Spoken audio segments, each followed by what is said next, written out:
And we are live. Good evening, everyone. Welcome back to Holy Crap, the Vlogcast. Vlogcast that comes from a skeptical point of view to answer some of the questions of why. This vlogcast started as a combination of spite and the Streisand effect to blow off a lot of smoke and vent a lot of vitriol that otherwise we shouldn't be doing in polite company. So here we are. Don't know what that says about you being with us, so take that how you will. Part of this is to follow through with the old adage that sometimes the journey is more important than the destination. I'm your main host. I'm known as Shujin Tribble, and you can find me pretty much everywhere under that name. That's Shujin. Before we go ahead and do our usual introductions for everybody, on a personal level, thank you for sticking with me. What's been going on over the last couple of weeks has been a combination of stressful, exhausting,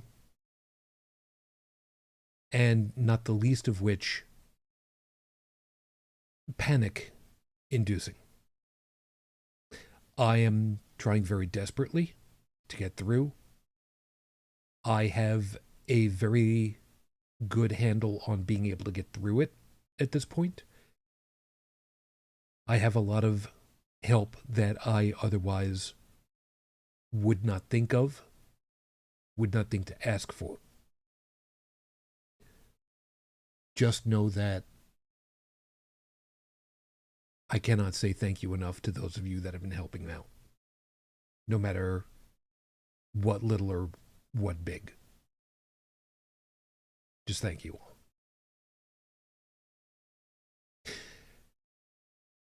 Let's see who we got to start off with. From the right-hand coast, where Hurricane Alley is about to fire off, UnrenownedTech, good morning. Good morning. I say, bring it on. I'm actually prepared this year.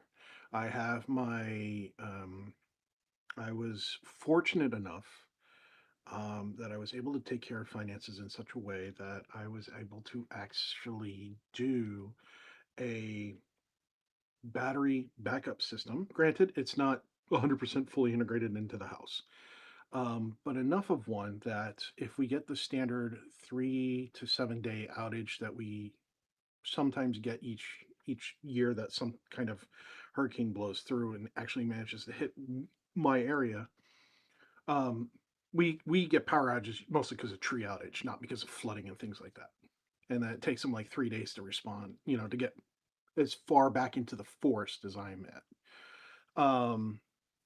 That I can keep my refrigerator going for that long, for about a week. And depending on the weather, if the hurricane comes and goes and it's nice and sunny outside, I've have my non they don't melt. You roll them out solar panels that can add some electricity to that battery system. So let's part of my brain is going, yeah, let's do this. Come on, cause an outage. And the other part of my brain is going, it's still a bad thing. Don't do it. It's like getting that new toy. You want to play with it at all hours of the day. You want to find every reason whatsoever to sit in front of that new Nintendo system, or you get a new game for the Game Boy or whatever it was as a kid.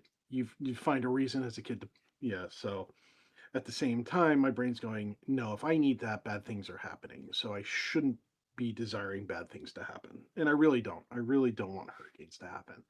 I'm just happy that I can provide some extra support for those I love with a little bit of refrigerated goodness. And on the left-hand coast, where hurricane season isn't exactly the same kind of thing at all, IO Cloud, thank you. And I should really see about updating that sometime. What to what? Update? Okay. Huh? What? Okay. Well, moaning, shoot. Moaning because today I'm brought to you by a power outage, zero sleep, and a voice that sounds like a gurgled gravel for fun. I am currently operating on what tech would describe as, have you tried turning her off and on again? And honestly, yeah, I feel the same. There's also an active food crime in progress. Twinkle has decided to escalate from bacon theft to turkey theft. So we're dealing with a repeat offender who is now branching into deli meats like it's a career move. So if I sound a little off, it's because I am, especially with the broken tooth I'm dealing with, and I can't even see a dentist until Tuesday. I'm having fun, but I'm here.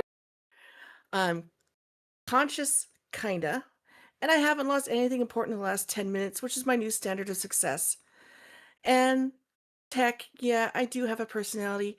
It just requires a higher processing speed than what you're running.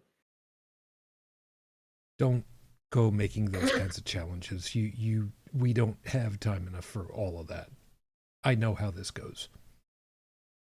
In any case, Challenge? no, He's the one who threw down the gauntlet. He threw down the gauntlet. I know, I know. Hey, We I'm can just deal saying, a with that in due course. 486 thinks it's fast if you give it enough electricity. Oh, tech. My personality loads fine. Yours just buffers. Technically, they all buffer. It's gonna be one of those nights. Buffers are fine, fluffers are not available. Thank you all for being with us this evening. Like I said, it's been a difficult couple of weeks. I am trying. And again, just thank you. For anyone that might have been concerned about the depths of the emotional part of it all, if you're looking at a bell curve, I'm not at any of the thin parts of a bell curve. Don't worry about it. Just covering the bases for everybody. As always, if you'd like to be joining us when we're here, feel free to drop over in YouTube. And you can be part of the live chat as is going on at the moment. So, Stephanie, it's good to have you back. And again, thank you very much for the understanding and for the encouragement over there on social media. Appreciate it. Lone Fell? I don't, I'm having one of those nights where a good portion of this is running on muscle memory. Ionafelli? Are you talking Ionafelli? Sure. That's my That's you. account. Yeah, Yeah, I know. I'm that's getting there. IO. I'm getting there. For some reason, YouTube got rid of my username and is just using the account name. And I don't like that. I really don't like that. I'm gonna smack it around a bit. I'll get there. I'm doing it in alphabetical order, you see, because Stephanie's an actual, voluntary. You guys are kind of roped in here. Obviously, Tech is over there in the chat with everybody. It was good to have you guys. Just acting as a moderator for the most part and being a smartass. Most That's the only thing you moderators can are be as a smartass. thin, dense rods, but I mean, okay, however we want to do this. You I welcome. don't know why I'm so snarky tonight. It must be the drugs I'm on in order to deal with pain relief. You're not supposed to mix that much caffeine with that much Xanax, right? I'm not on Xanax. I'm talking Norco. Hmm. I have broken tooth. It's actually cut in half. I'm not going to enjoy Tuesday. I know I'm not going to enjoy Tuesday, but it has. Yeah, I have a controlling interest in Oragel just because I use it so much for my broken tooth. Oragel won't touch this. But see, that's where you have to get the really thick gel one, and then you squirt it in the hole. Burns for the first minute, but man, it lasts about a couple hours. I'm just going to move us on from here because don't take medical advice from anything resembling a podcast. And Oh, and Lexa Lexa, Black is here. welcome Oh, back. Lexa. Good to have you guys. Lexa. And also, thank you for the encouragement and the support on social. I appreciate it. Really do. You know what I told you? 3-4 days, vroom vroom. It would be there. We've discussed this. We're I not know. going to. Not at the moment. So we're going to move things along, and I will be happy to explain further later once, all the streaming stuff is turned off. We'll do that afterwards. Oh, I get it that I have my own issues and frustration. And it's not you, it's other stuff. So noted. So we'll get going on, and we'll see how this plays out. So with 5 minutes on the clock for you, the 5-minute freestyle starts here. Purpose. This one is really difficult for me because over the last couple of weeks, I've kind of thought about it for myself. What kind of purpose do I serve? It's a difficult thing for pretty much anybody to answer. And one of the philosophical answers to it all is, well, whatever you want your purpose to be. It's your life, guide it how you will. I don't know what that is.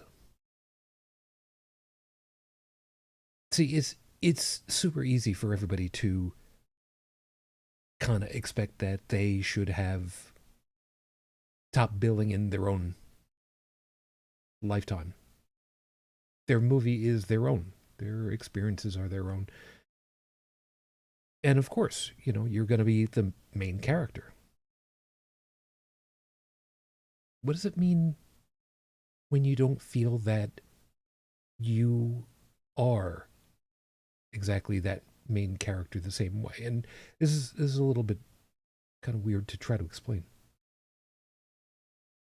I use the expression of a bell curve, and everything, give or take, ends up on a bell curve somehow to explain that there are extremes of situations that very few things end up being part of, and then a very large section that's the kind of midpoint with some variation in there, and that's the vast majority of everything. The likelihood is that all of us fit somewhere inside of that large grouping of everybody. Not everybody is going to be famous or infamous, as the case may be. We're not all destined for greatness. We're not all destined to be part of the scrap heap. For the most part, the vast majority of people out there are just there. And it doesn't mean that they're not important. It's just their lives, their individuality is not something that's going to be noticed in a grand way that others would be. I have no expectation that in 100 years I'll be remembered necessarily. I know that there are going to be a smattering here and there where, there'll be something that someone will come across, some nugget of knowledge, and it'll be credited back to this guy. But part of me in the here and now also kind of feels the same way. So, being away from the show for a couple of weeks and trying to deal with the emotional part of everything really made me wonder Do I matter? Again, philosophically, yes. I know full well I do. But I don't at the same time. And it's weird. This show started also as a companion, indirectly, with a couple of other podcasts at the time. Atheists on Air, very specifically. And there were a number of other sister shows that, we were all together one way or another, and basically we're the last one standing. And I don't know if that's a good thing or a bad thing. Maybe it's the desperate thing. Maybe it's just, I just don't know how to stop. Or maybe it really is worthwhile, and I'm just so thick into my own self that I just don't see it.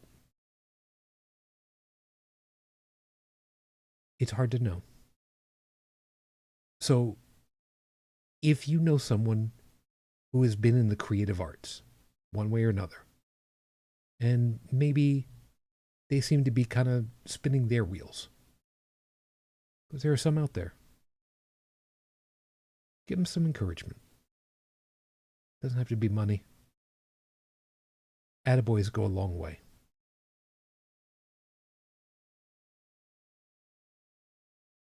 It's not an easy thing to do, but when you're creative, you just continue to do, don't you? So for those of you that have reached out before, just thank you.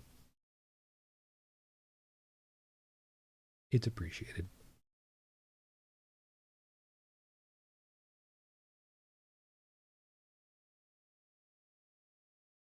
So sideways from that, I have had a couple of nights where I've really wondered,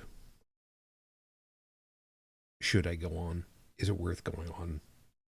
And, this is nothing to do with the official part. Man, all those years ago, that Cash from Atheists on Air famously told me,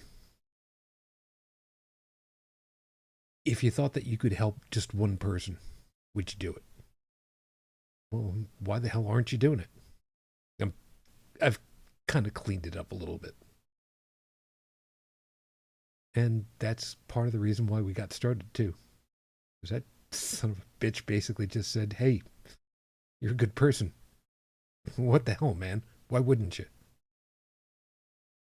Thanks, Cash. Really appreciate it. He's good people. I do still see posts from him every once in a while. But it's good people.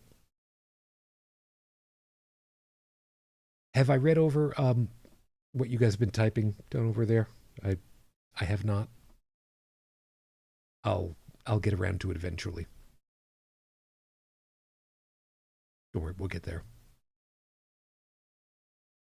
However, we do have the horrible scopes to get to, which might not be such a bad idea.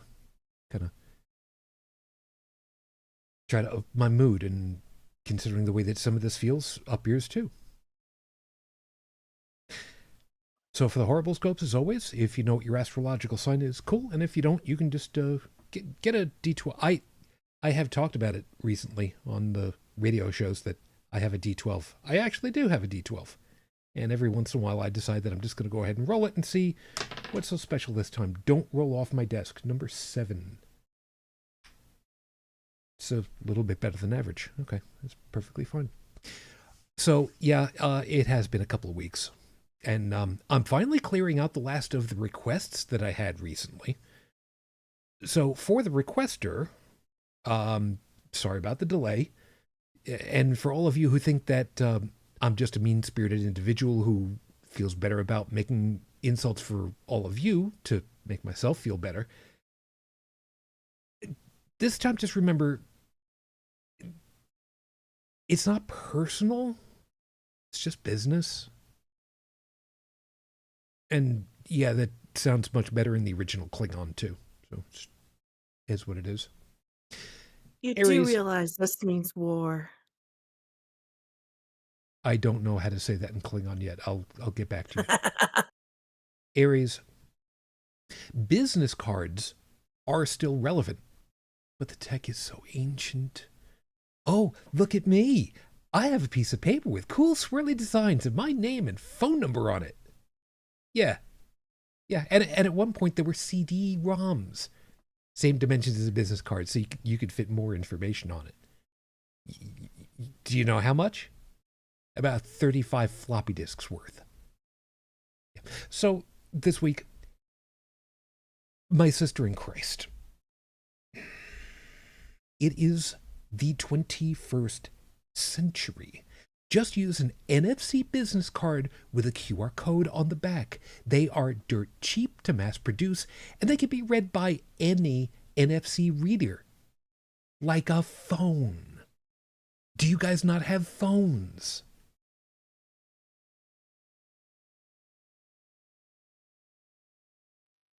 Go ahead, Al. Jackie?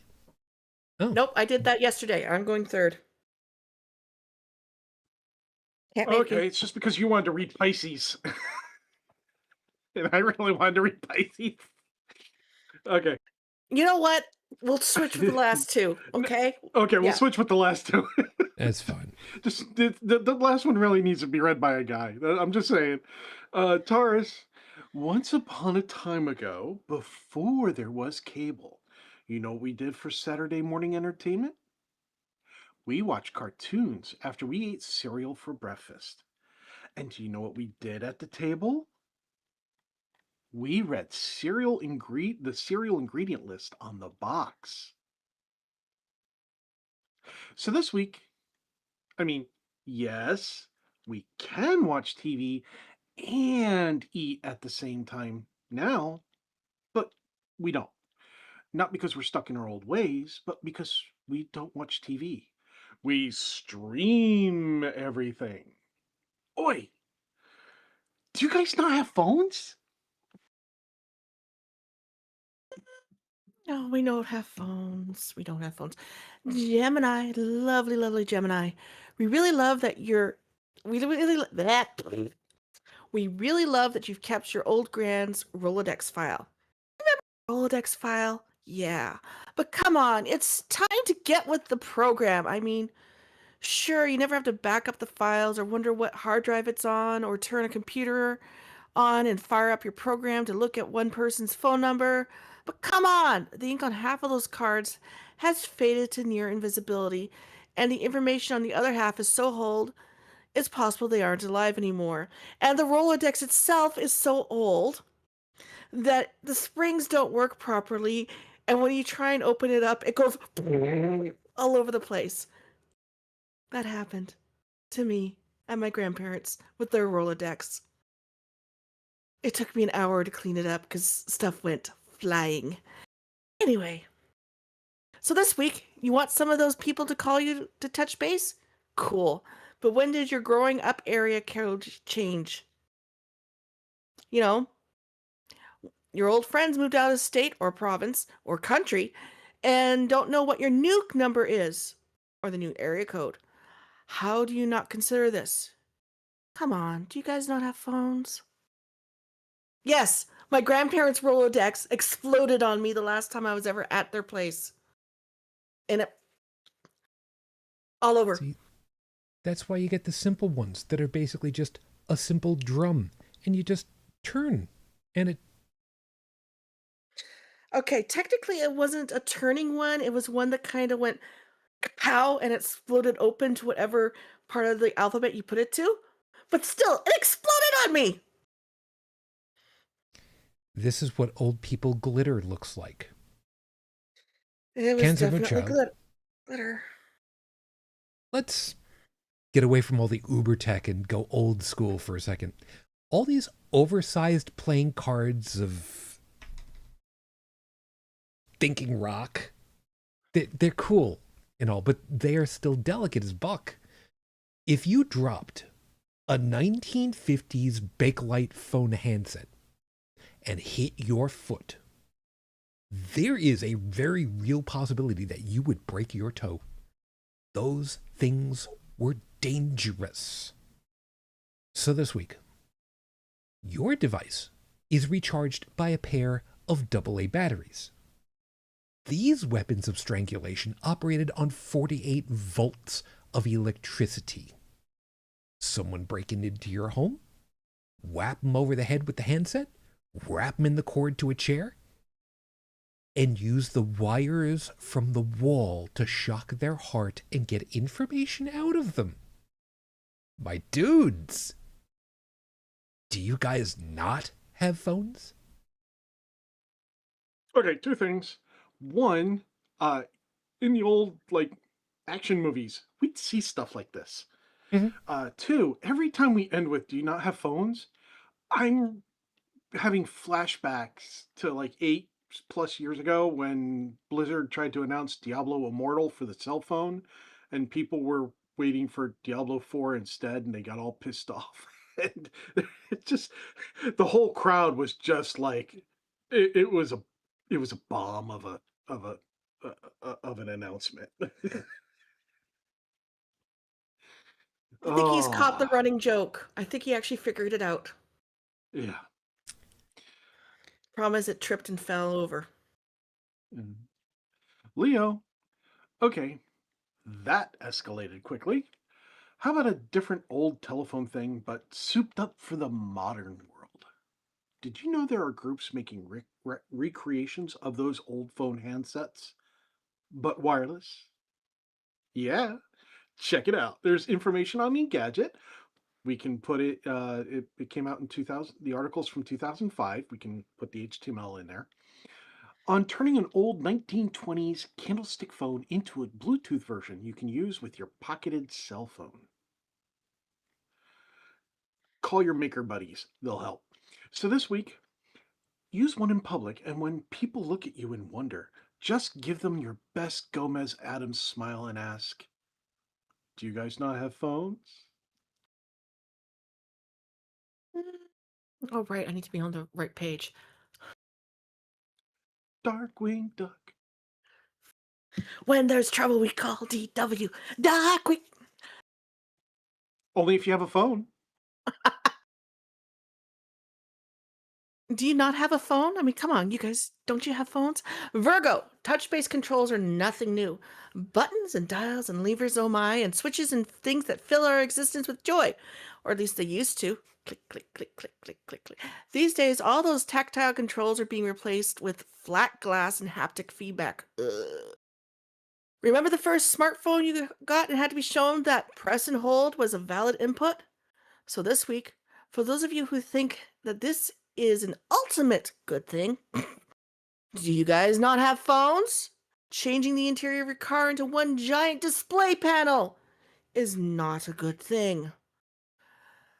Go recondition a mid-2000s automobile and drive that instead. Yeah, that's a thing. Like a lot of car reviewers on YouTube that are reviewing the full electric cars are all saying the same thing. The panel, they miss having the ability to adjust the environment, the ability to adjust anything with a switch, a button, a dial, something tactile, so that you don't have to look down to adjust something or start touching through menus while you're driving and hope that you don't accidentally click 3 centimeters to the right by accident and suddenly now you're listening to a Mexican radio station and you get pulled over and ICE is there. Well, and actually, in some states, it's against the law to touch that panel while you're driving. Not allowed to touch your Yeah, cell phone, not allowed to touch that panel. yeah. The first car I ever had that had a touchscreen with a map system built into it, it said it wouldn't let you input your destination if the car was in motion. I'm like, wait a minute. I'm currently sitting in the passenger seat. Why can't I adjust this? And it's like, so the driver doesn't do it. Okay, just put a warning on the screen that the driver's not allowed to do it. I'm not the driver. But they did it to be safe. And I'm like, don't do touchscreens then, jerk offs. Voice control is a Libra. thing. No. No. Libra. Star Trek's creator, Gene Roddenberry, had said that if someone was able to create a device with all of the features and functionality of a tricorder, that they should be allowed to use the term. Well, guess what? There is a program. There's a program out there literally called Tricorder that got killed off because it used the name. It measures gravity, magnetism, acoustic levels, GPS data, over-the-air and Wi-Fi signals, and even got updates on the sun. It was free. So this week, it's nearly impossible to find that program now. But I still have it. But if you want pretty much all the same features and functionality, you can get Firefox instead. And you can test that guy out. No, not on your computer. Not on your computer at home. It's mobile. You need to move this around to do different things with it. Do you guys not have phones?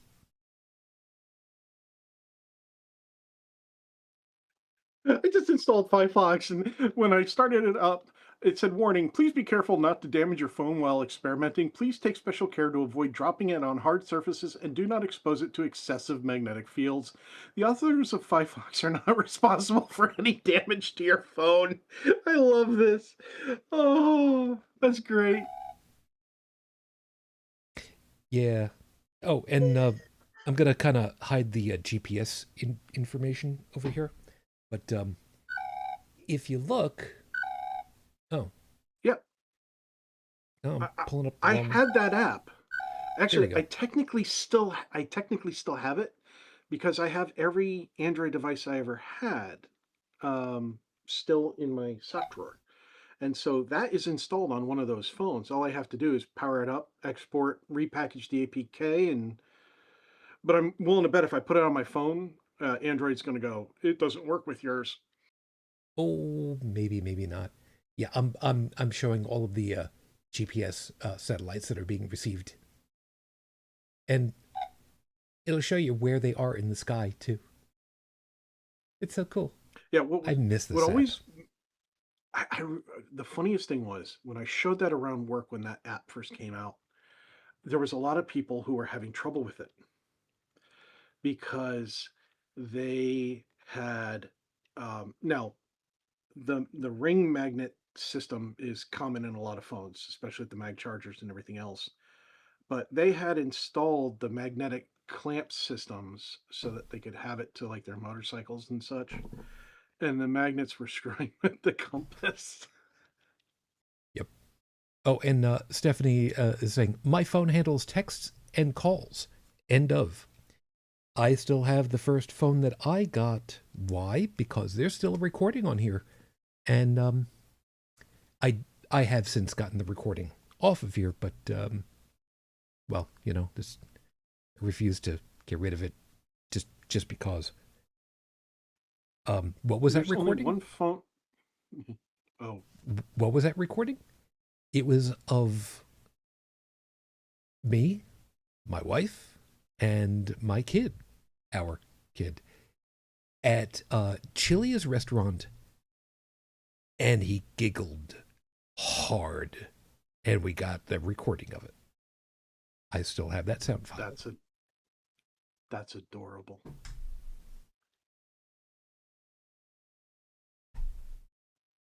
Scorpio, back when the printing press was a new thing, there was an innovation that made them even better. A system for dropping the metal letters from a hopper into the press in the correct order, so the system could be semi-automated instead of setting everything by hand. Just a press of a button and down it comes, locking into the panel ready to mass produce information. So this week, What do you mean, what's it called? Do we have to look up everything for you? Do you guys not have phones? Figure it out. Just don't use ask.com. Jeeves retired.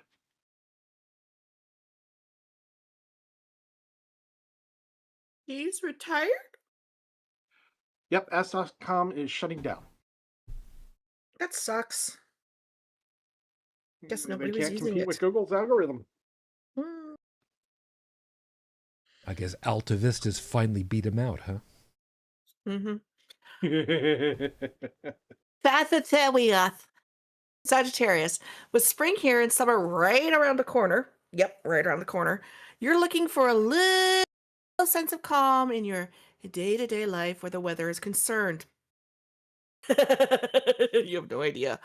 You don't exactly live in Tornado Alley, but the increase in the number of them around you, you want to be alerted when they're possible. Have we got the plan for you? Go online shopping for a Radio Shack Weather Alert radio. They're cheap, resilient, easy to repair, and come with the knowledge that they'll likely outlive you.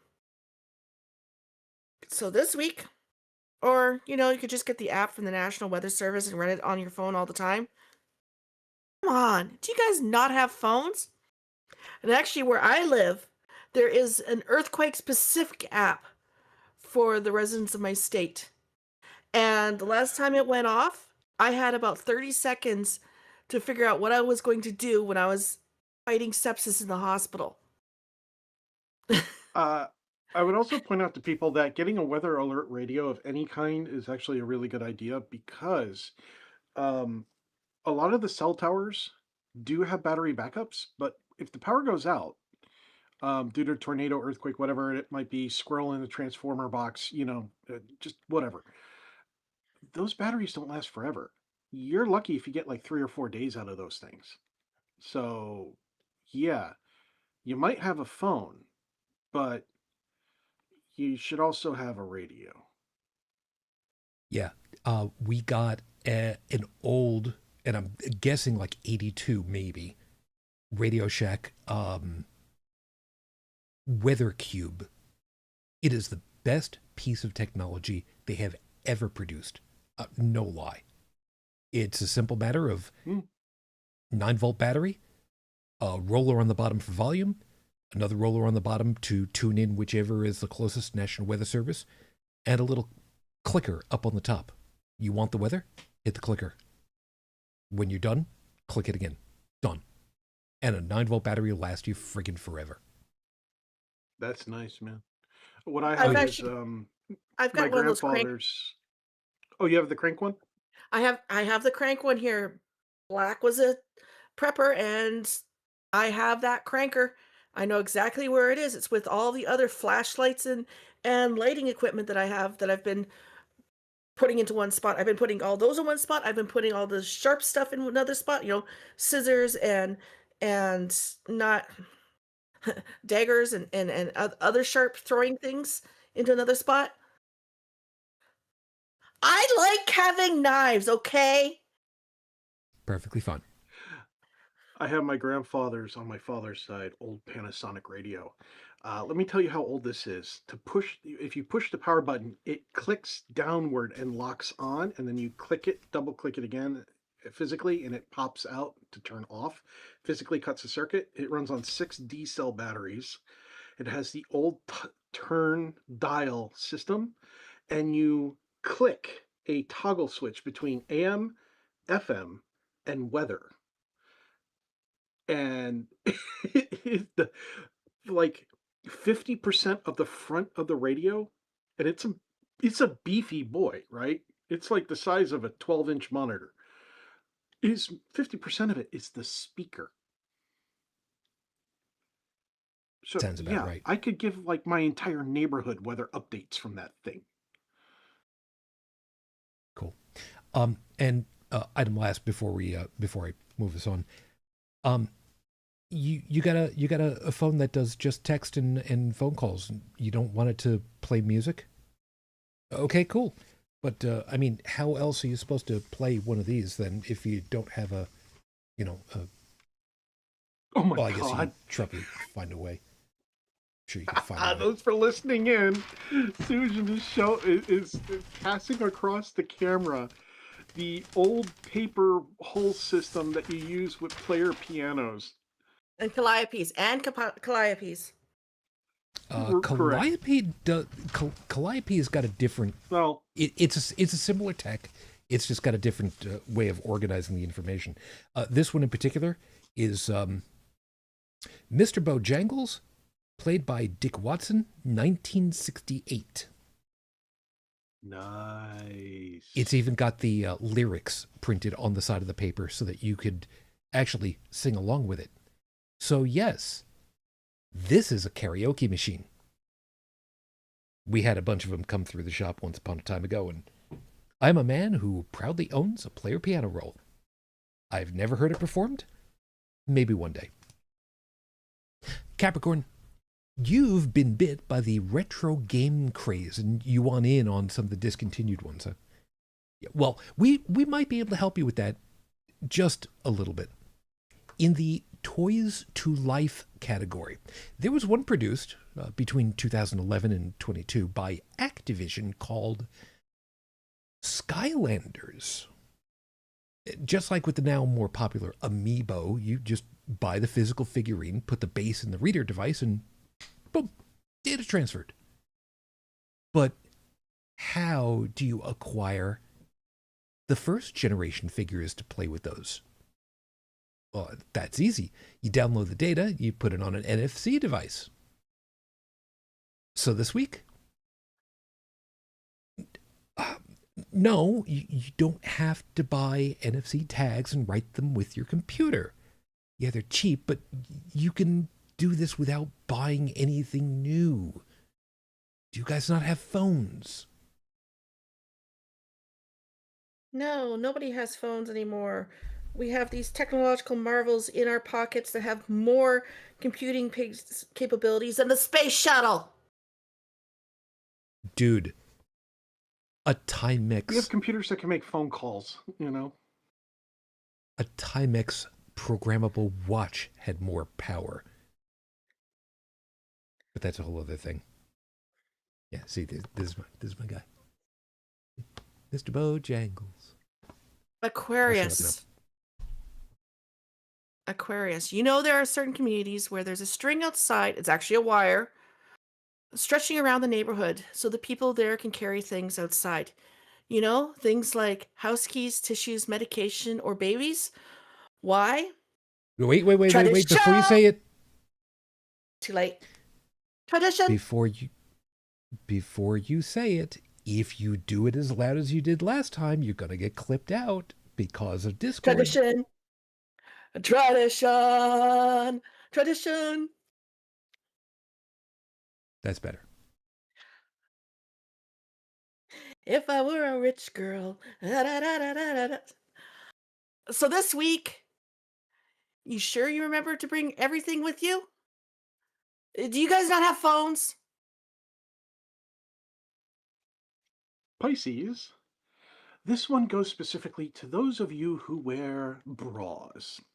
The fact that you can hide all kinds of things in there astounds those of us who don't do that.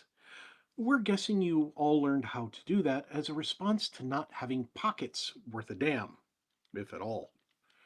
Speaking for the other half of the population, we would really like to take a peek down there to see how you've got a bag of holding sewn into the cleavage. So this week, and yet you still carry a purse. For what? IDs, cash, tissues? Do you guys not have phones? My wife would have loved that joke. And those are your horoscopes for this week. I have a true story about that. This was the first time I ever wore a bodice at SCA event, Renaissance Fair, Medieval Recreation, Chaos, you know, one of those things. First time I ever wore a bodice. I needed to find my money. So I asked somebody to hold out their hands and I started pulling things out of my bodice. Full-size hairbrush. This is true. Full-size hairbrush, sunscreen, couple of my daggers, some other stuff, and I still couldn't get to my money. And meanwhile, one of the other guys that was there watching it, his eyes were getting bigger and bigger, and he was looking further and further down into my cleavage and saying, "That's not getting smaller!"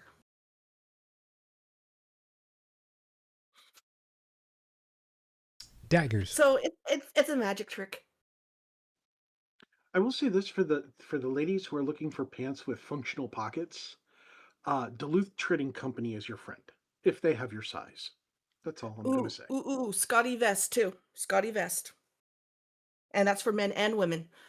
I have a couple of vests that's black bought, and one of them I think I counted 17 pockets, and another one has at least the same amount, except two of the pockets are no longer functional because they broke.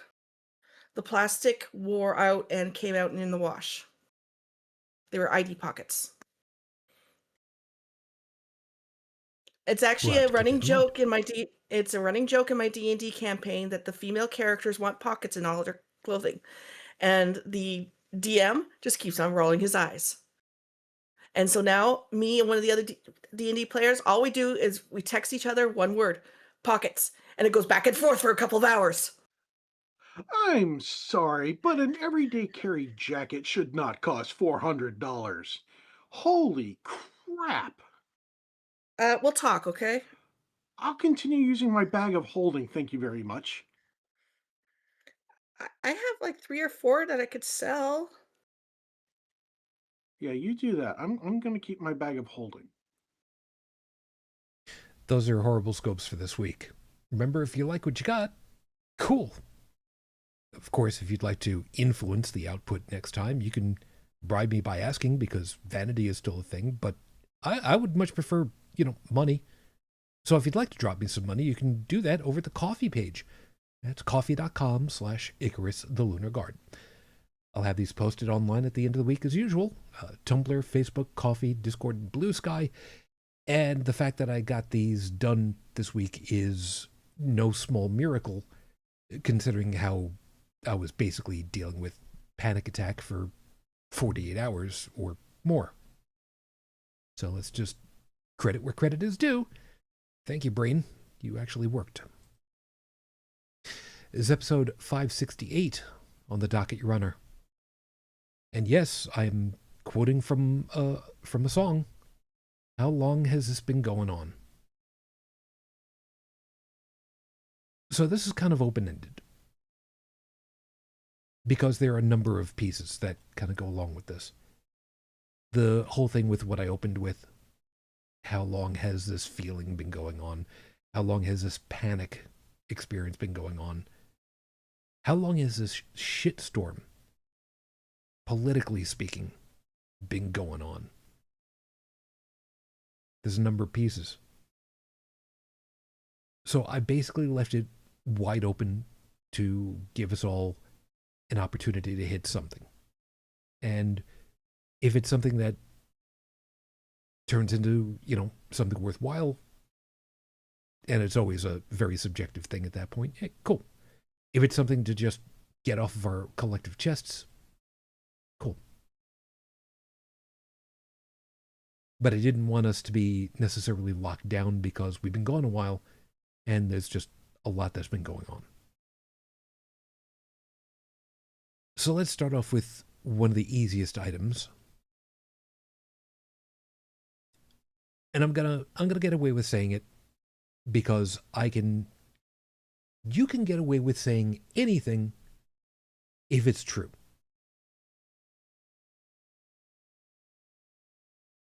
A minimum 1/3 of the political machinations in my country are absolute moron buffoons. And I am exceedingly embarrassed to be under the auspice of that. And for those of you that are outside of the political boundaries of my country and looking in with something approaching fear, uncertainty, doubt, resignation, cringe. Yeah, we get it. And yeah, we're kind of in the same boat with you. So, on behalf of those of us that can't do jack shit about it, um, sorry. Trying. Of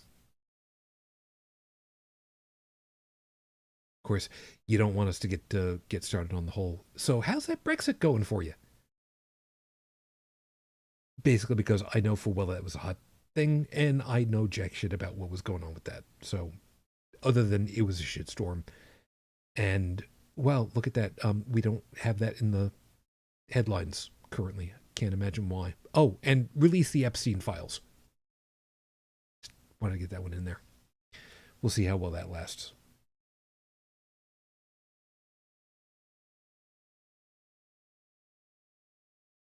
So we'll see where that see what takes it. Stephanie has also pointed out more than 1/3. Shujin, do not forget the fools who do not even vote. Problem the UK shares. You know what? Let's hit that because that's an interesting thing because in the very recent, there's been some stuff going on with voting here in the United States. There are groups that are recarving political districts. I'm not going to get too far into that all, but I want to kind of take a sideways from that. The people who don't vote. UnrenownedTech, I'm assuming that you guys know full well what the status is for people for voting in Australia. Yeah? I believe if you don't vote, you could be thrown in jail, if I remember correctly. I could be completely wrong, but I I thought it was a think fine. if it's a fine, then it's a fine, but there is an actual punishment for not voting. Yep. You are required to Ah, go vote. okay. I found an Australian government website. Yeah, they had they have the Commonwealth Electoral Act of 1918, and in section 245(1), it states it shall be the duty of every elector to vote at every election. Um, Everybody has to attend a polling place, have their name marked off the certified list, receive a ballot paper, take it to the voting booth, mark it, fold the ballot paper, and place it in the ballot box. Um, uh, some people have claimed, which it's false, that it is only compulsory to attend the polling place and have your name marked off. No, you actually have to vote. Um, but they are given a number of ways to cast their votes, including mail-in ballot, pre-poll voting, absentee voting, and for those who are like in overseas missions, um, there's mobile teams that visit. This is cool. They have mobile teams that go out to hospitals, nursing homes, and remote locations so that people can get their vote in. That is freaking cool. Um, So it is very much a so combination of you are by law required to vote, and if there's something that could be preventing you from, we will make it our duty to ensure that you have every opportunity to comply with the law. How cool is that? Which is exactly opposite compared to the United States. It's gotten to the point where they're going to put as many barriers to voting as possible. And what Tech was saying about the UK, or is it Australia, whichever, Canada's the just same way. Australia, yes, Just just just Australia. Australia. Canada is the same way. You can't get out to vote? We'll bring the polling station to you. You um you need a ride? Call up your local candidate. They will make sure that you get there. You need this? We'll it'll happen. You need to vote, but you can't actually get inside the polling station. Again, we'll bring it to you. You live in an old folks' home? We'll bring the polling station to you. You live in prison? We will bring the polling station to you. Prisoners in Canada do get to vote. From what I remember of my training for 20 some odd years, every 3 to 4 years doing um basically every single position up to including supervisor of a polling station, but not above that. So I've been an Apparently, enumerator. I've been the person that's checked off the rolls. I've been the person that's given information. I've been security. I've been the person responsible for the ballot, legally responsible for the ballots that are handed out. Yeah. so apparently there are 32 countries with compulsory voting, but only 19 of them pursue enforcement of said voting.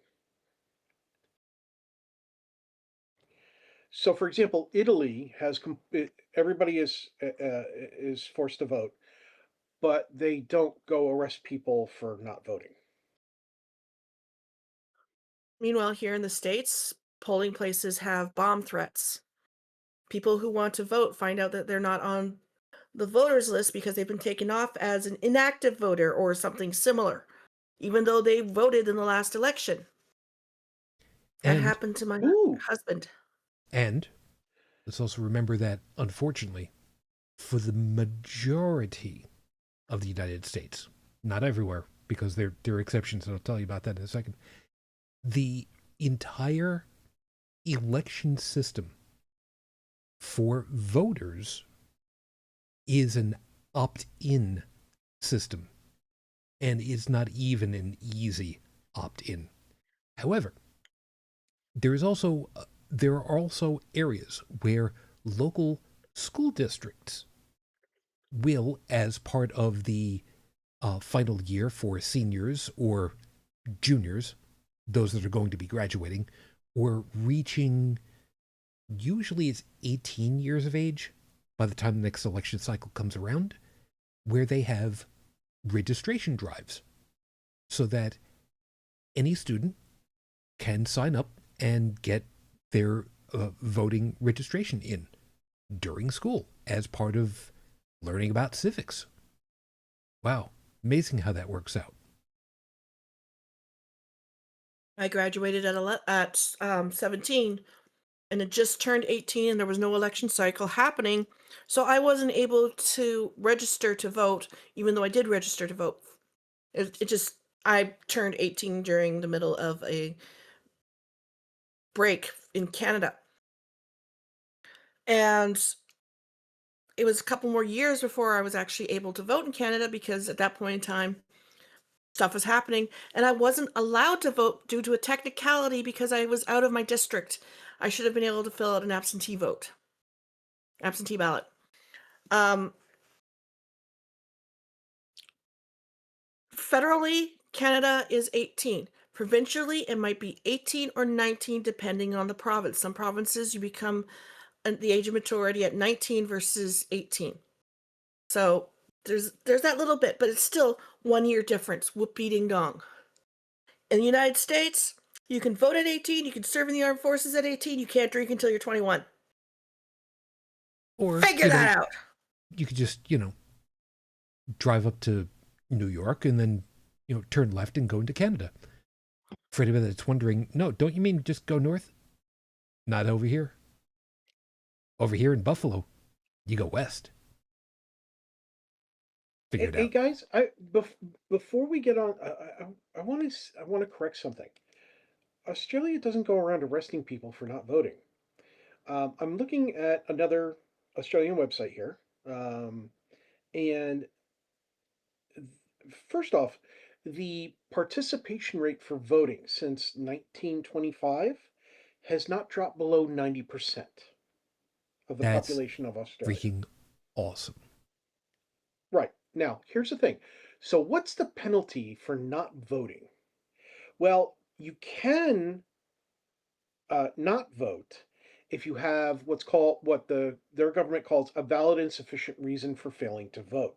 So there are those reasons why some people don't vote. So the entire 10% isn't just people refusing to vote. Some of them have valid reasons not to. Okay.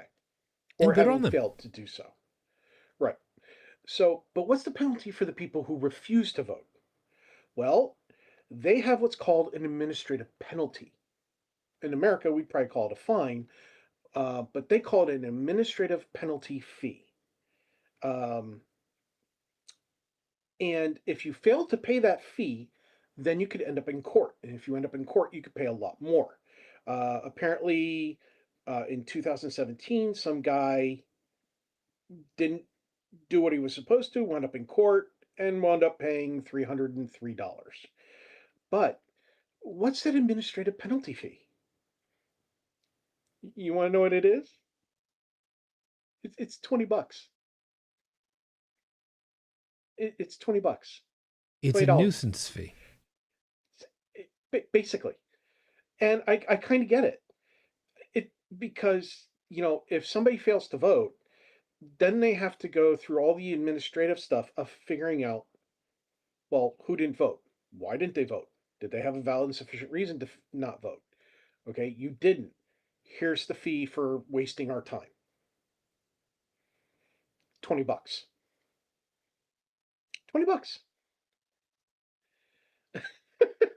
It's not But $1,000. It's not go directly to jail. It's not you're gonna get shot or tasered or any of that bullshit.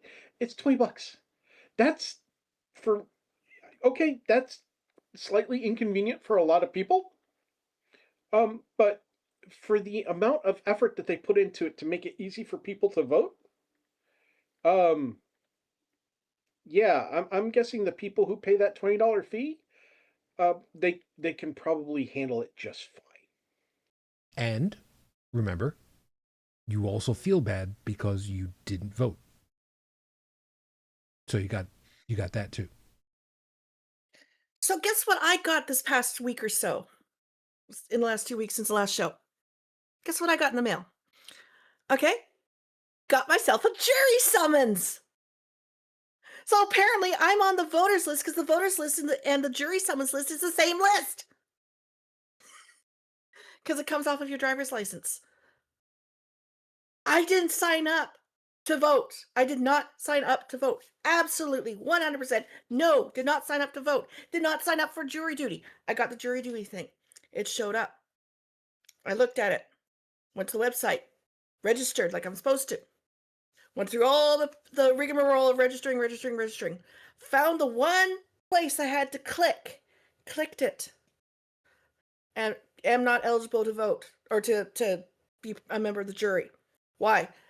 Not a citizen. What country are you a citizen of? Canada. You have been excused. So now I have to check the voters rolls to make sure I'm not on the voters rolls and to make sure that my husband is off of the voters rolls because he's gone. He can never vote again. So, but for about $5,000 including attorney's fees, maybe a bit more, and a couple of months worth of my time, I could vote if I got my American citizenship. The thing I should have had at birth. But yeah, that's the second time I've gotten a jury summons. And the first time I couldn't serve on the jury because I had a nursling in my arms and they weren't going to separate a mother with a baby. That's But fair. I saw the summons and I just started to laugh because apparently in some states you don't have to be a citizen in order to serve on a jury. I'm not sure which states there are. I don't care to find out, but California is not one of them. And specifically the city that I'm in California is not one of them. Fair enough. And I was upset because I wanted to serve. I wanted to. So I have some more information here. The so the committee or commission or whatever they are, the AEC in Australia. The last time there was a federal election was 2022, and they gave their first notices or first instant notices to 1.2 million people, 1,268,907. And what it is if you fail to vote, you get one of these. Even if you've already submitted early a sufficiently valid reason, um, they still issue them, right? Because it's part of the process. Um, that first notice gives you a chance to submit, if you haven't already, a valid and sufficient reason for not voting or failing to vote. And now the AEC spokesperson said that some people just opt to pay the administrative penalty instead of even bothering to respond with additional information. But if you do choose to respond with additional information, they review it to see if it qualifies as valid and sufficient. And if they do, you're good. If they don't, they send you another notice saying, "Hey, look, we've determined that this is not a valid reason. Please pay the administrative fee." And if you don't pay the administrative fee, that's when you can wind up in court and fined or pay whatever. But according to the data that they had, of all those people, the 1.2 million plus people, only 226 of them wound up in court. That's The one, wow. yeah, and of the people who did respond, who gave a response, 287,074 gave a valid and sufficient response. So just above a quarter of a million, um, over one and a quarter of, 1/5 of those first issue notices had a valid reason to not vote. That, you know, I really would love to see a system like this in the US. Yeah, $20 fine. Go vote. We Send. can't have it in the United States because we have idiots that I like know, I know, I know. to do things like threatening poll workers and Yeah, and not only that, there's constant, there's additional, um, uh, throughout Australia's history of enforced voting. Apparently, there's been pushback against it, and it keeps getting rejected by the government, the parliament of there. And some of the politicians are like, "Well, it's not fair. We have to talk about the right to not vote, while the other politicians get to go on and talk about other things." And I'm thinking to myself, "Hey, dumbass, don't talk about the right. Just move on to the other stuff. Just move on to the other stuff. Move on. It's the government's obviously not going to stop doing it. And it's literally not hurting people. If anything, it's helping your government actually maintain people's um, participation in the voting process. You're not the USA. Just move on with it and start talking about your other talking points."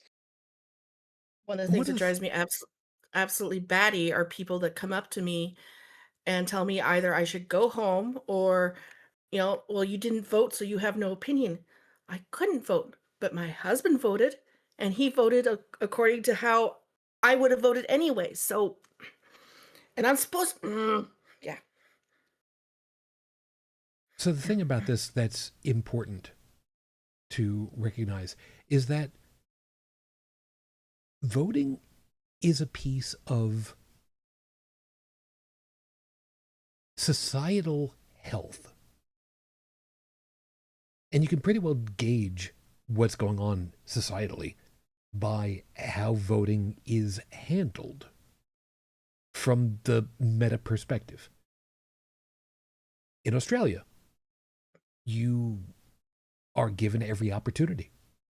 And if you really, really don't want to do it, that fraction of a fraction of a fraction of a percent of the population, okay, sure, you get a little, don't do that. And, you're on your way. And yet, you find out what's going on over here in my country. And it's like, well, first off, it's not a standardized system by any stretch of the imagination. We know because every state and territory is its own little fiefdom on how it's done, which is good and bad. It's good because each of the states is supposed to be its own unit as part of the collective united. The bad side of it is there's no standardization. So, as an example, for the longest time over here in New York State, we had the very old mechanical tabulation machines, the really cool ones where you walk into this big metal box, you pull a lever, and a curtain closes behind you for your, to keep you away from everybody to see it. And to piggyback off that real quick, just bear with me. I was in elementary school when they taught us how to use them. Yeah. We learned at an early age how to use those machines in preparation for adulthood at an and then we proceeded to use them in the preceding grades for school elections, for student bodies, things like that, as we went through the years. The same ones that they used in the government. Yeah. Now, the problem with it, of course, is that they were insane to try to maintain and to program, if you can even call it that, so that they could work correctly. But work they did.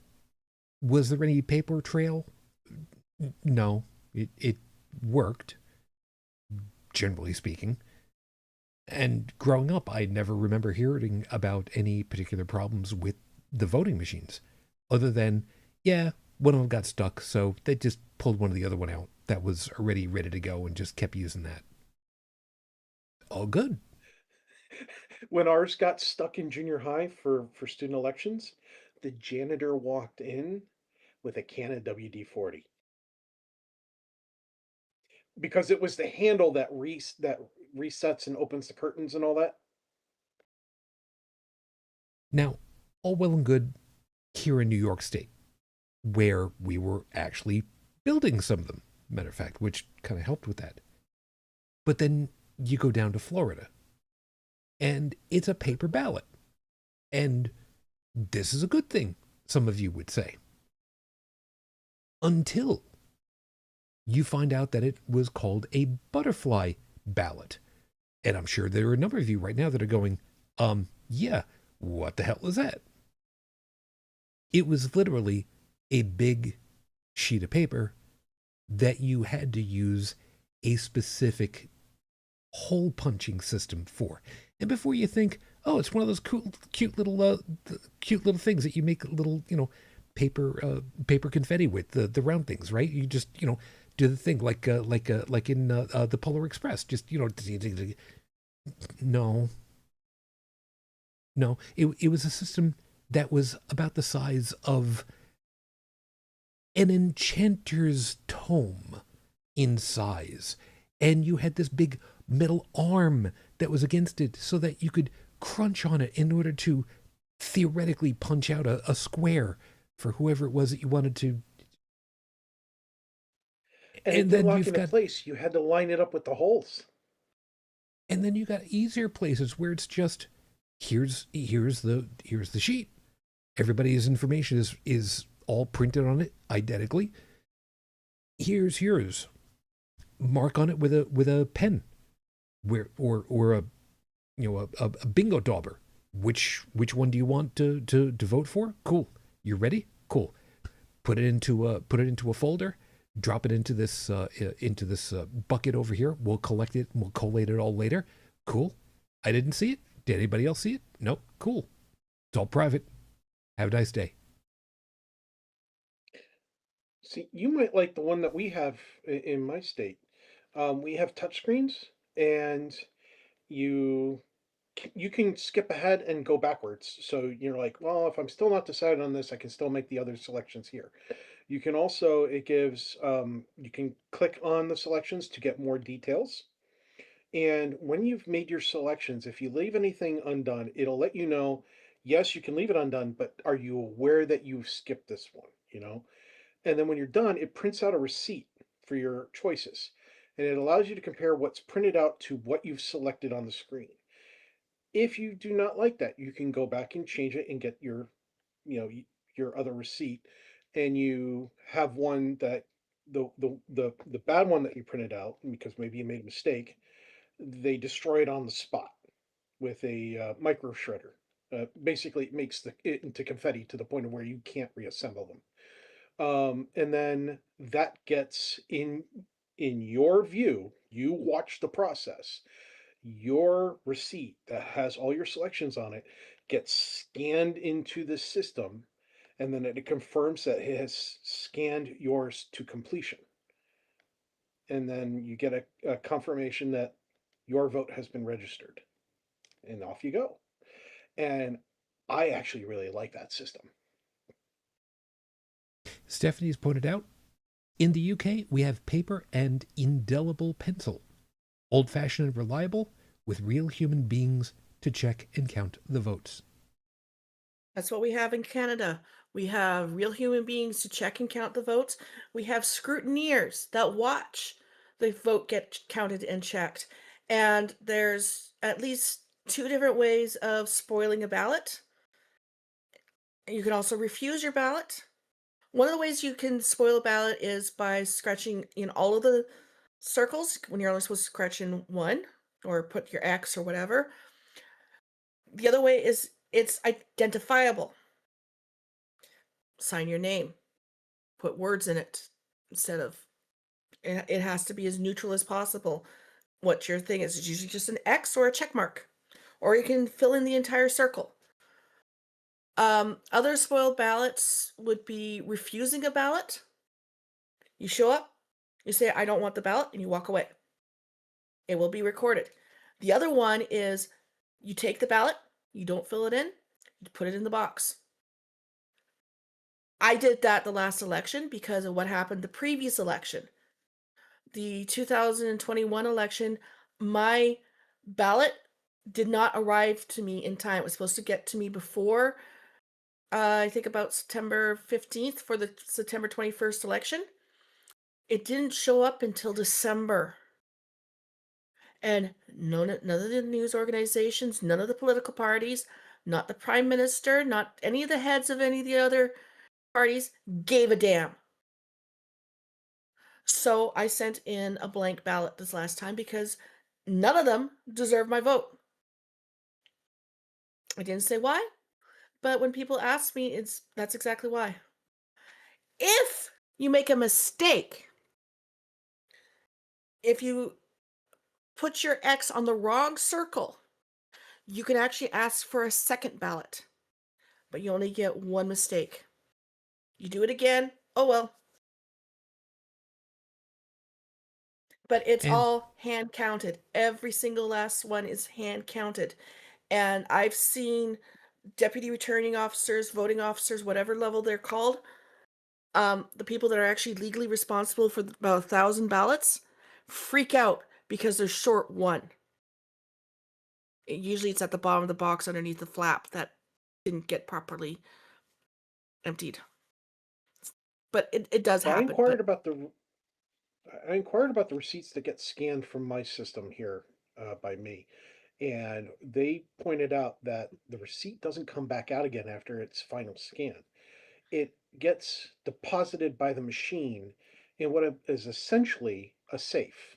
If you ever go to some of these stores and gas stations and such, where they have a high flow rate of traffic, when a register gets over a certain amount of money in it, it sets off a little alarm or a smiley face or something like that for the person working the register to, hey, take $200 and $20 bills or whatever it is, whatever it's set for by that company or by that institution, and drop it into this mounted miniature safe that's underneath the counter that nobody has access to.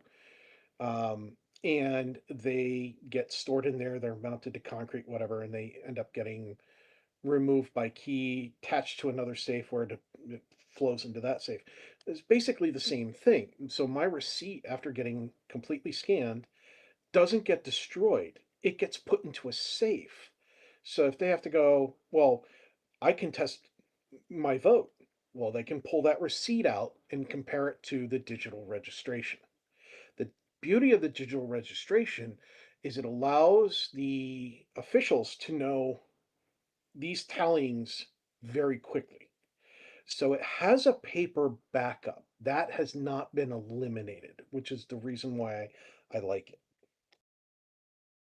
Yeah. Unfortunately, a lot of states don't have the paper backup. And this touch screen, when you touch it for the person that you want to vote for, it's not that person, it's the other person. You know, the problematic of what you're actually voting for and what's it's programmed to accept as a touch. Apparently, one of the Obama elections, that was one of the things that was happening. And Yeah, if there's I won't even touch Starlink in the last election. Not touching it. Mm-mm. You guys can have fun. yeah, one of the things that we know full well on the technical side of stuff, computers do what they're told to do, and that's not a jokey thing. It literally is exactly that. Programs do exactly what they're told to do, not what they're intended to do necessarily, unless you tell it how to do it correctly. So, for I'm sure the vast majority of people who are safety conscious, one of the best setups, I think, is what I'm working with currently. Get a ballot. It's an oversized Scantron, basically. You mark in the circles for whatever your vote is. You bring it over to the collating machine. Slide the ballot face down into the collating machine, which scans it out, verifies that everything's good with it, gives you back a green light that says yes, it's been accepted. The paper ballot stays inside of the machine, and simultaneously it is scanned it to give a preliminary report when ballot is closed. And then the preliminary report is checked against an actual hand count to be sure are all of the pages in there that are supposed to be. Cool. Are all of the votes set correctly? Okay, we verified it. Everything is good. Perfectly reasonable to me. Now, the problem, like I was saying, is that there are 50 plus individual groups that could be running their elections any way that they see fit. Which, again, should be cool.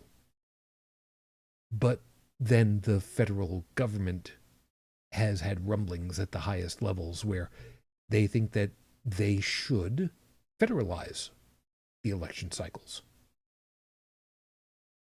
Only to be reminded, according to the way that the law is written in plain language, no, that's something that's specific to the states. So no, you can't do nothing about it. Go pound sand.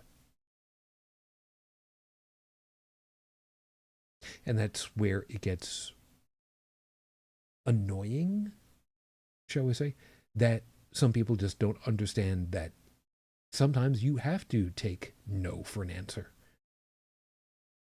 It really drives me up a wall sometimes hearing about it. And over the last, I actually think that the specific um, presidential should be federalized. That specific candidate level should be federalized.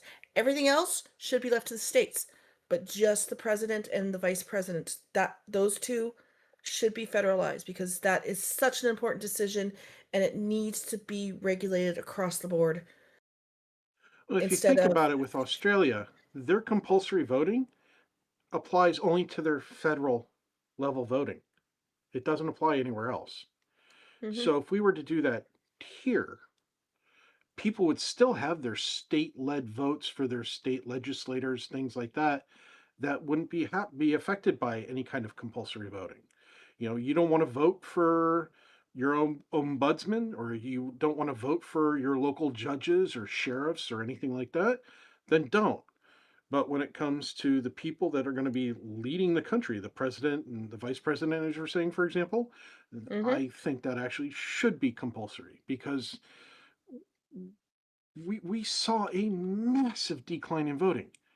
If we had a 90% voter participation, I don't think Trump would be president right now. No. And And the numbers have I think borne a that lot of out here, people I think a lot of people actually didn't vote because of the threats. which is also plausible. If there's one Um, thing that we've seen here in the United States, when voter count goes up, the I want to do this a little bit more accurately because it's very easy to fall into a much simpler language for it. In the United States, when numbers of voters go up, the tendency tends to be towards progressive candidates. Now, it doesn't exactly correctly translate because there's a lot of wiggle room in that term, but progressive candidates tend to be elected more often than regressive candidates. Again, I'm And it was trying to pick also my words very acknowledged carefully here. by that is that has been acknowledged by several conservative politicians before, where they have basically stated that if more people voted, if everybody voted, and there was no pushback against any of it, like absentee ballot voting, if voting was made easier, there would never be another conservative or Republican in office again. And they're generally correct, generally speaking. but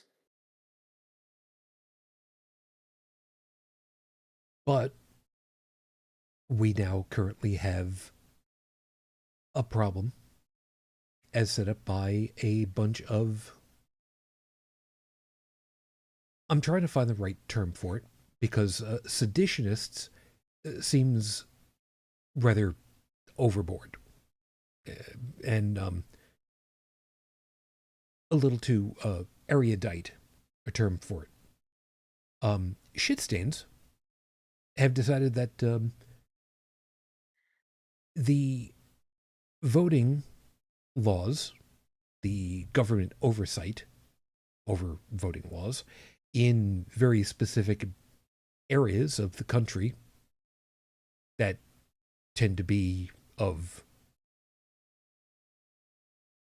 smaller numbers of latitude, those rules don't really much matter anymore. So we can just forget about that.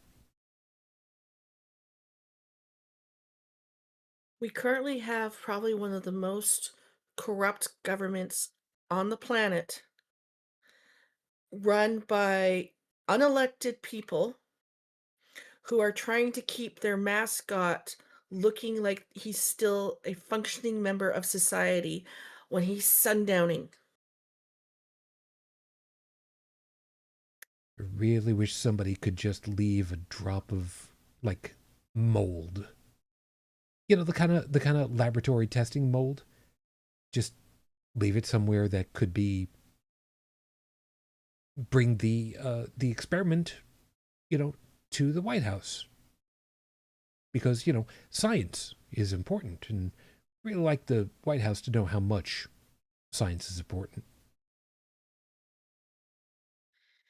Just saying. Am I incorrect? There are unelected people running the United States right now, trying to keep their mascot, who they're calling their leader, looking and acting like a functioning human being. He has sundowned. He has some sort of dementia. They're hiding his medical, they're hiding his mental status. There's a video out there about him soiling the couch that he's sitting on during a talk show, and this happened, like, 2 months ago, and he's getting worse. I'm waiting Oh, for don't the you know new. that's all AI? That thing that they Mhm. think is amazing somehow is, doing all these horrible things, but it's amazing. But it whenever something bad happens, it's AI's fault. But it's amazing. Mhm. And then, as if that wasn't bad enough, and yes, it does get worse, to go along with that, and the idea that people were saying that, what do you mean it was a false flag operation? He was legitimately shot at, and it took off part of his ear. You saw all the blood, same as we did. So, just to show off how much we don't believe you people, we're all going to strap folded over maxi pads onto our ear. We're going to wear outside of our clothing Depends undergarments because we don't believe you and reasons. And And for then those that there's are the ones wondering that are, what the reason is, it's People be because they're cray in a cray. cult. They're in a cult. not only are they in a cult, but apparently there has been another. So this is 3 times where shots have been taken. Well, if we're talking about the one with the reporters' dinner, Yeah. I'm not specifically convinced that that one was going after a specific person. Possible and probable, maybe. But I'm not 100% convinced on this one just yet. Well, my I mean, argument let's be is, realistic here. It was just a false. It was somebody with a starter pistol trying to cover up that somebody sharked their pants. That's all it was. It was much less embarrassing to have a false assassination attempt than it was to admit that somebody sharked themselves. Because sharks are embarrassing. Come on. mm,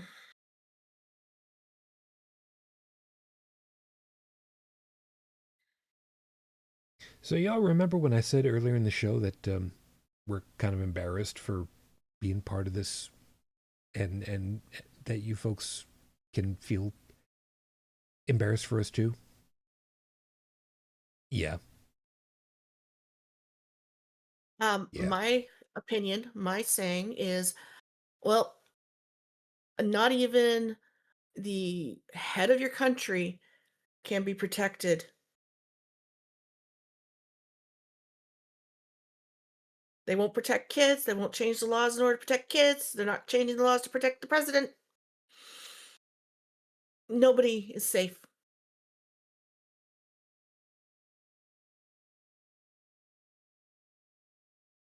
Some people need to be reminded what MAD stands for. MAD. Mutually Assured Destruction. Hmm. That is the system that has, quote unquote, held the peace between countries for the whole nuclear warhead thing. Because if you launch yours, we're going to launch ours. And then everybody's dead. You take the quote unquote Second Amendment purists, so to speak, by their word, and suddenly that's exactly what MAD is. Everybody's got a gun? Cool. You pull your gun, I'm going to be pulling my gun. One of us is going to make a mistake. And my mistake is going to be not having squeezed off a round first. Because that's what's supposed to have happen, right? I find it interesting that so many people were pissed off when they were reminded that. Now, granted, doing it the day or the week of Charlie Kirk's assassination, because that's what it was. It was a murder. Okay. I understand that doing it the day of or the week of is not classy. Okay. You could have waited until a week after that, because that's what or even a month, because, when it came to school shootings, Republicans didn't want to talk about it right away, so because they were sensitive, let's not politicize it. But the thing was, is that Charlie Kirk used to advocate for gun ownership and freedom of gun ownership. Everybody should be allowed to own a gun, and that no gun rights should ever be taken away, period. But he also admitted several times that with that freedom, we should have the expectation that there are going to be things, tragedies such as school shootings because of it, and that we have to accept that to maintain the freedom of our rights to own, our right to own guns, to run firearms. Well, he literally died supporting his own message. Okay. It was, and when this was pointed out to those same people, suddenly, oh, anybody who mentions that's a terrible person, you know, you do realize that what happened to him is something that he said we actually have to be accepting of, that we have to expect it, that we have to accept it, and that we have to move on with our lives from it. So if you're getting upset by that message, you are literally getting upset at the man that you worshiped before he died. Um, Hypocrite much? Very. Completely. Yeah. So Oh, when we have these politicians in office who refuse to acknowledge that something about gun violence can be done in this country for those who are declared to be mentally unfit, right? You have somebody who is constantly hearing voices that are telling them to murder people. Maybe that person shouldn't own a gun. You have somebody who is known to physically attack people and has been to jail several times for it. That person should not be allowed to go own a gun, right? Felons are obviously not allowed to own guns, but we don't do much enforcement until after the fact, right? Because it's so easy to get a gun. And if we were to just standardize, find a system that best monitors, we could. We're not going to stop gun violence as long as we have the freedom to own guns. I agreed with Charlie Kirk on that. There is no way to stop gun violence as long as we have the right to own firearms. Period. I understand that. But we can minimize the amount of it happening. Okay. We could have better education programs. We could have definite, instead of cracking down on hookers, how about we crack down on arms dealers? Okay.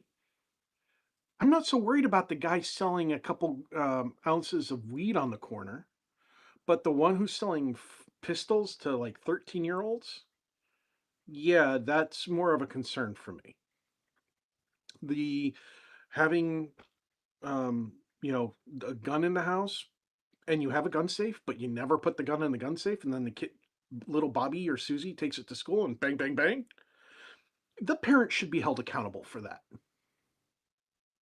Seriously, common sense laws could cut down a lot of this stuff. Not all of it, but a significant portion. It doesn't have to be perfect. I'm not looking for a perfect system. Nothing in this world is perfect. There's always going to be ugly things that happen on this planet because humans are fallible creatures. We have predilections for things. As much as we have create beautiful things, beautiful works of art, beautiful songs, dance, how we have so many people out there helping people, whether they're homeless or in need, whether they need mental assistance or financial assistance, or help getting a house, or help getting a car, or help getting a job. We have a lot of beautiful things out there. We have a lot of good people doing really good things. We also have some good people with kindness in their hearts and the best of intentions doing some not so good things. Okay, That can be corrected through education, through encouragement, show them where they went wrong, help them to be better. And then, of course, we have the inverse because that is human nature. You know, we have two sides of a coin of humanity. We have those who wish harm upon others, whether it's because they're greedy and they want more, whether it's because they like seeing pain and suffering. Maybe they feel powerless, so they hurt others to feel more powerful for the powerlessness in their own lives. And a lot of this can be addressed, corrected, and assisted to help minimize it, but we'll never get rid of it. Humanity needs to mature as a species, both emotionally and intellectually, before we get to that point. But I think we Steph, can minimize it, and I'd love to yeah, see it. Stephanie had pointed out something, and I'm going to kind of piggyback on that very, very brief. Common sense in the USA, that is wishful thinking. We kind of have been able to do it before with something as simple to us now and otherwise innocuous to us now as seatbelts and speed limits. You know, there were people who got all kinds of upset back in the 60s when the proposal was coming up for mandating seatbelts for cars to minimize problems with people becoming My projectiles out of their vehicles in a crash. my parents were one of them. Both of my parents were against mandatory seatbelts. But if you ask them today, after all the numbers have come out over the decades of how many car accidents where lives have been saved thanks to seatbelt technology, they admit they were wrong from back then. Speed limits were also kind of the same thing. Now, part of it, of course, was born out of the idea of slow down so that you're not wasting fuel. Okay, that's valid, but another portion of it was you slow down a little bit. Reaction times, human reaction times, are better able to deal with emergency moments. And if you're traveling like a bat out of hell, you don't have that amount of time. You dial it back to, a stately 100 kilometers per hour, and suddenly, well, Jesus, would you look at that? Even people with decent, never mind exceptional, reaction times are able to solve problems and keep everybody safe. You put those two together, and, well, look at that. People are safer. Fuel costs go down. There's less problem of asphalt getting destroyed. Common sense is out there to be used. The problem is the ones that don't want to do it either A, and this is the one that I want the most, don't agree with the premise. Not that they don't agree with the data. They don't agree with the premise. I can respect that part. You don't agree with the premise? Okay, fine. Here's the data. Objectively acquired data will tell the rest of the story. If you do not accept the data that has been correctly gathered, well, now you're just an asshat. Whether it's because you just don't believe the group that's collected it, which is plausible. I mean, we have rejected groups out of hand because we know full well they make up data, which at that point is no longer data. It's just information that they are crafting to support their own lies. Okay, we're talking about lies.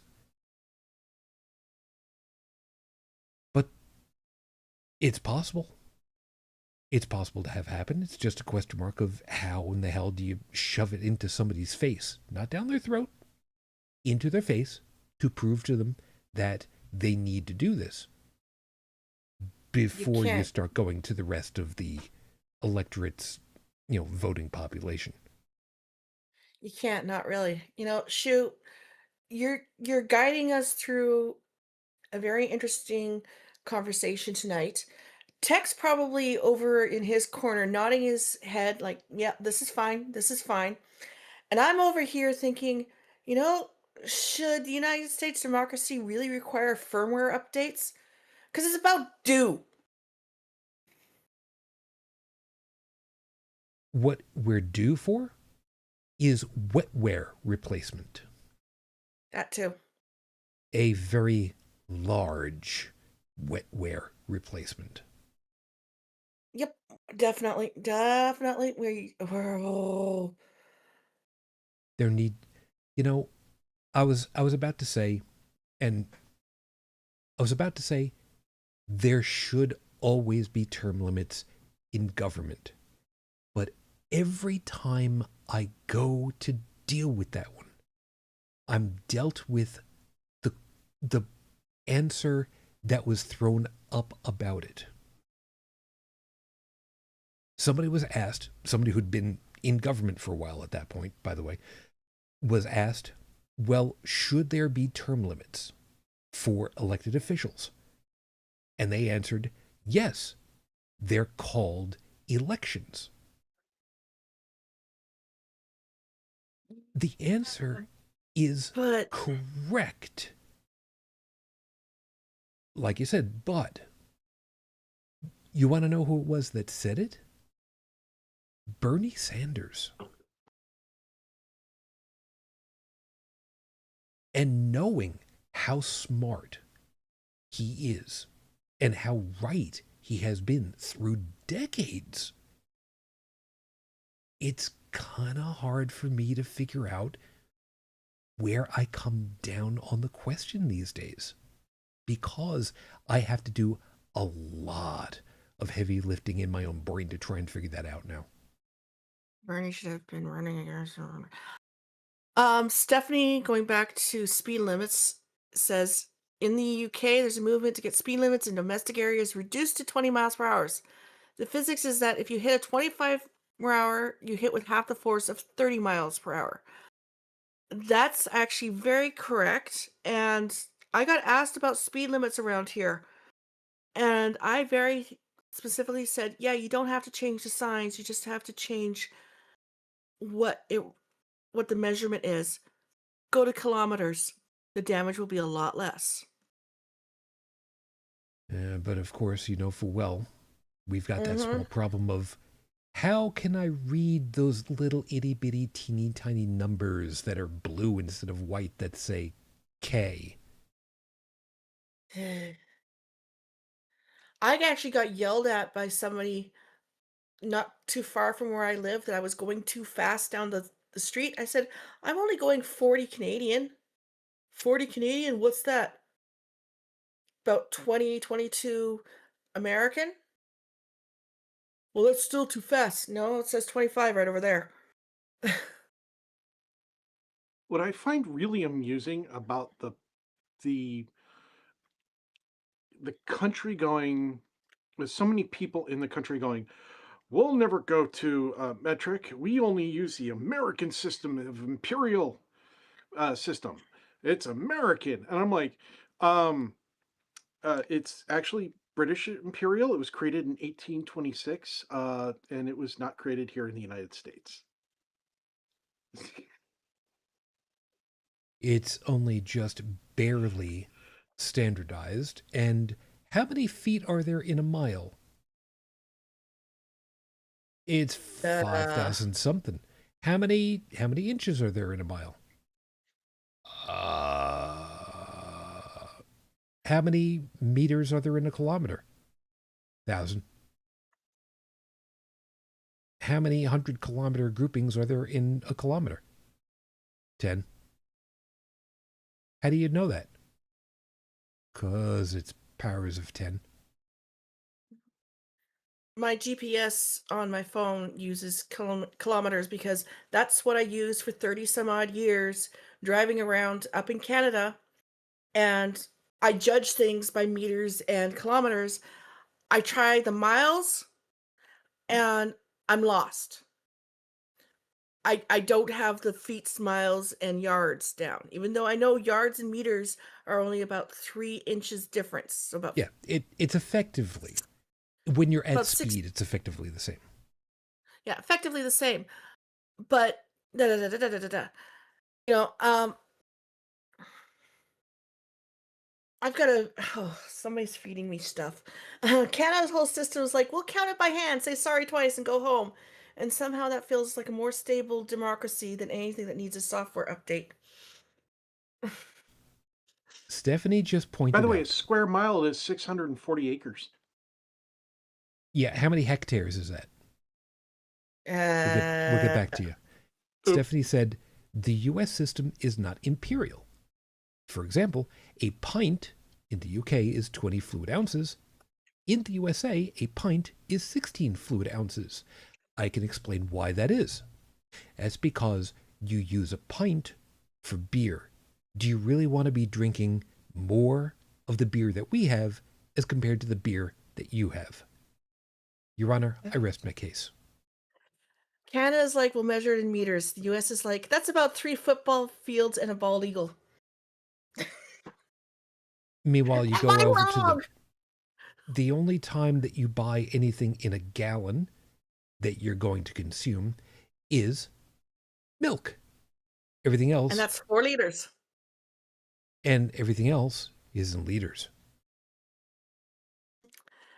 Well, Canada uses the metric system. Clean, consistent, makes sense. The US is like, hold on, let me convert this into vibes. well, a gallon is 4 quarts or 8 pints, but it's also half a peck or 1/8 of a bushel.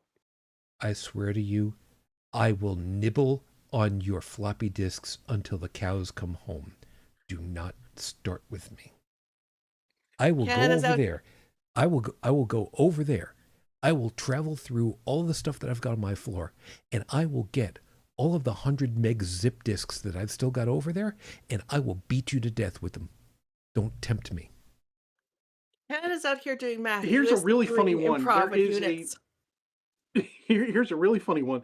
There's a volumetric measurement called a quarter, which equals 64 gallons. Canada's measurements are like, this is exact. The US is like, it's somewhere between a yard and a good guess.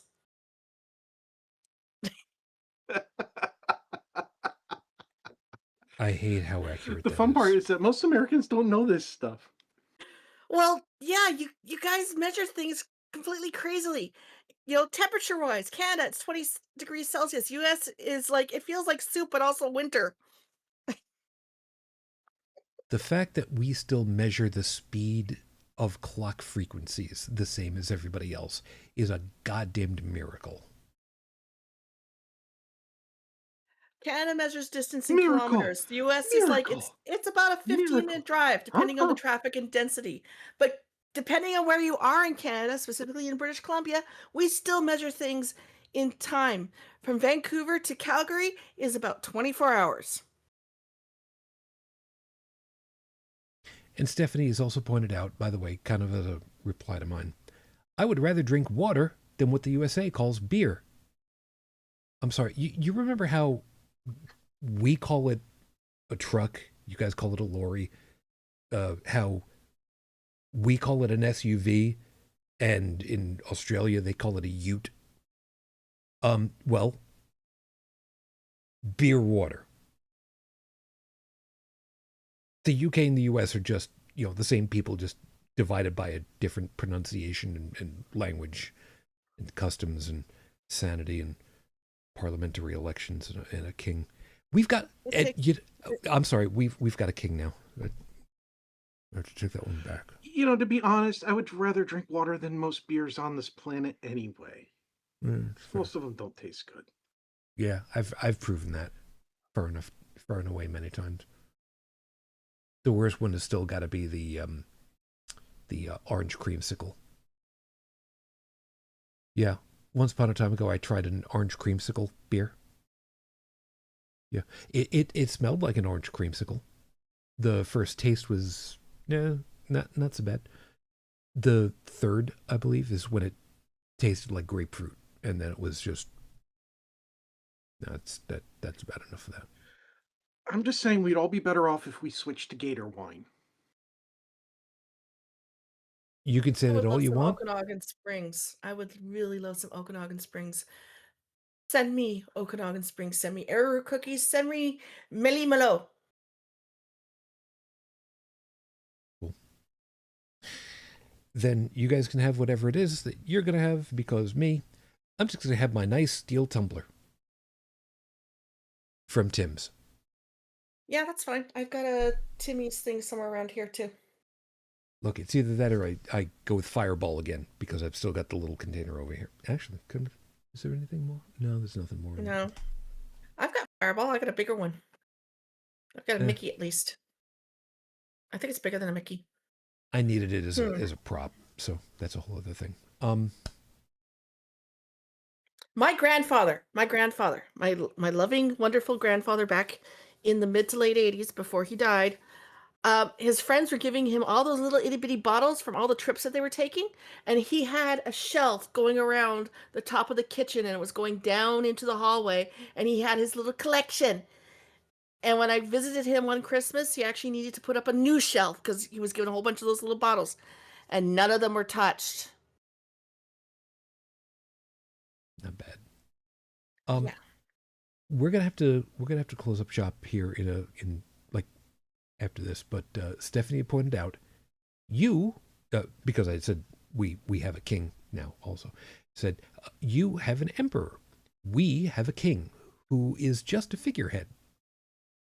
Admittedly, but could have had such a wonderfully beautiful queen as a figurehead too. But we'll deal with that one another time. Also saying he still managed to insult your emperor without your emperor noticing. Yeah. That's because he's educated in how to speak. It's not that he didn't notice, it's that he didn't comprehend the words and phrases and concepts that were coming out of your king's mouth. To Yeah, him, we say collectively, thank you. I believe our king has a university or equivalent education with all of his tutors and private school. And that staying in the White House, the Florida man, uh, Doesn't. I think he might be pushing 90 IQ, so a bit more than his age.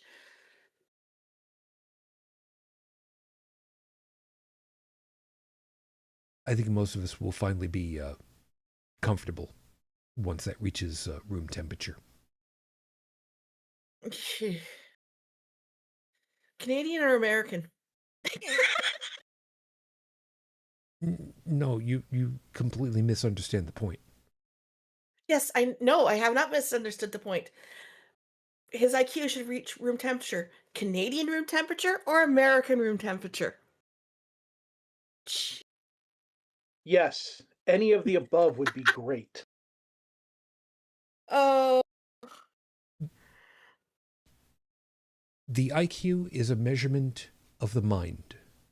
When the mind has achieved room temperature, it won't matter any longer what measurement system you'd like for the IQ. When the mind has achieved room temperature, it will not any longer matter what measurement system for IQ. somebody needs to stick that dog key in his back and start twisting again just to see if we can get him to actually work. We'll have to see about that. Io, any very, very quick last item? Very, very quick. Yeah, I'm gonna elaborate more when we're off the air, but something you warned me about did actually happen. And thankfully I did not get into any trouble. So yeah, I've had a very interesting couple of weeks. I no longer have a lodger, and I the cost of getting rid of them was the equivalent of a month's rent and living expenses at least. So Sounds like you got off cheap. yeah, no kidding. So I'm not quite in dire straits yet, but I'm starting to hurt again. Mind you, I had managed to procure about $10,000, $12,000. That's at least $2,000 a month, if not $4,000 a month, which was what was going out of this house. Food, expenses, car insurance, gas for 2 cars, keep them operating, da da da da da da da da. So, I'm not freaking out yet. Um, Probate was on Wednesday, and I'm going to scream at that lawyer if I ever see him again because he didn't bother to show up, and as soon as he gets me executor, he's walking away from the case, and I need a lawyer. As soon as I Okay. can get executor, a couple of things are gonna be happening. Okay. That part we're going to So, keep shut. screw you! Screw you, lodger! Big giant double finger up the wazoo. Screw you. Very quickly, Tech, any last?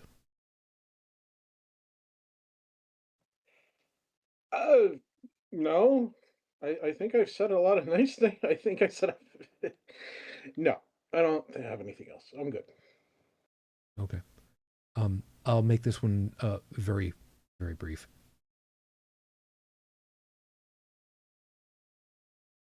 Thank you for everyone that has stayed with us. Thank you. There are only so many ways in English to say it. There's a very complicated way of saying it in Japanese. I'm too tired to be able to remember how to do it properly. Kindness is not something I take lightly.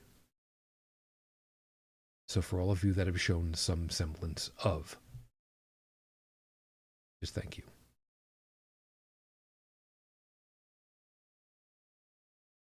Just thank you.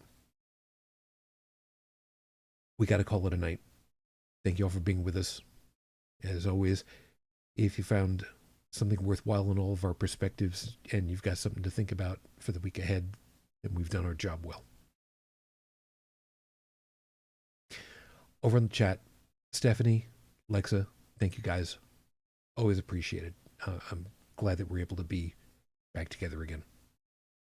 I'm hoping that I don't have any problems continuing on. I will keep you guys apprised if there's something that's a bit more of a problem. I'm glad you're able to make it. You take good care of yourself and just thank you.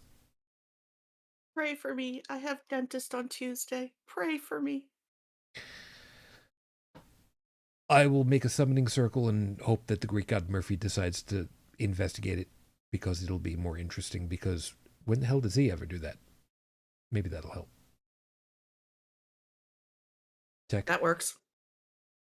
glad you're able to make it. You take care of yourself and get good sleep when you can.